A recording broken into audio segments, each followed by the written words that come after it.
Des moments avec Dieu avaient un temps de réflexion pour chaque jour. 14e mars. Esperando respuesta. Voici, je me tiens à la porte, et je frappe. Si quelqu'un entend ma voix et ouvre la porte, j'entrerai chez lui, je souperai avec lui, et lui avec moi. Celui qui vaincra, je le ferai asseoir avec moi sur mon trône, comme moi j'ai vaincu et me suis assis avec mon Père sur son trône. Apocalypse 3e, 2-0-2-1. L'hiver est rude et un homme sur les pieds les maisons de ce bien-aimé, il passe les mains dans le fond de la porte mais celle-ci verrouillée de l'intérieur il ne peut pas l'ouvrir. Il frappe à la porte pour que ce bien-aimé se lève et lui ouvre. Mais elle est déjà couchée dans son lit, ça frotte pour se lever.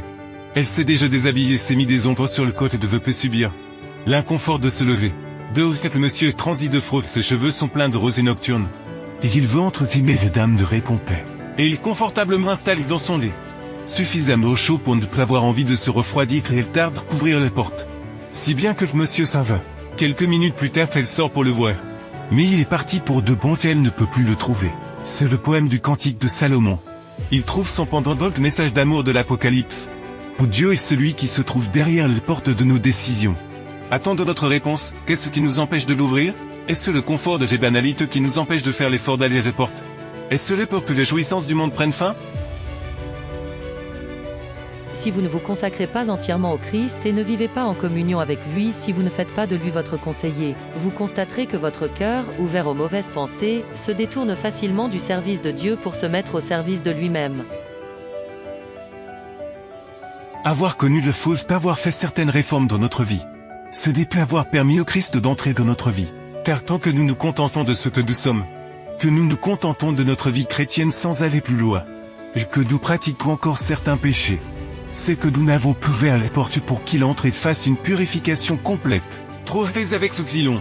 Les chrétiens ont du mal à ouvrir la porte pour vivre dans la sainteté. C'est une gêne. D'abandonner certains péchés cultivés, ils préfèrent rester tels qu'ils sont.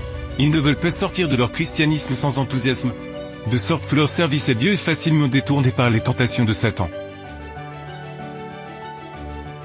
Il vous arrive de vouloir vous repentir, mais si vous ne vous réformez pas résolument et ne mettez pas en pratique les vérités que vous avez apprises, si vous n'avez pas une foi active qui fonctionne, une foi qui augmente constamment sa vigueur, votre repentir sera comme la rosée du matin. Il ne soulagera pas l'âme de façon permanente. Une repentance qui trouve son origine dans l'exercice spasmodique des sentiments est une repentance dont nous devons nous repentir, car elle est trompeuse. Un exercice violent des sentiments, qui ne produit pas en vous les fruits paisibles de la justice, vous laisse dans un état pire qu'auparavant.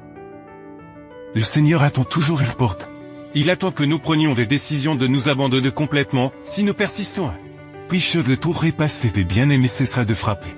Il sera parti et tous seront perdus pour toujours. Ce n'est que celui qui vaincrait, c'est-à-dire celui qui aura pris la décision d'ouvrir la porte, que le Seigneur promettra d'entre eux de dignes et enfin de s'asseoir avec lui sur son trône. Amen. Merci pour écouter cet audio. Nous vous invitons à partager avec votre. Contactez et visitez le site web. biblewell.com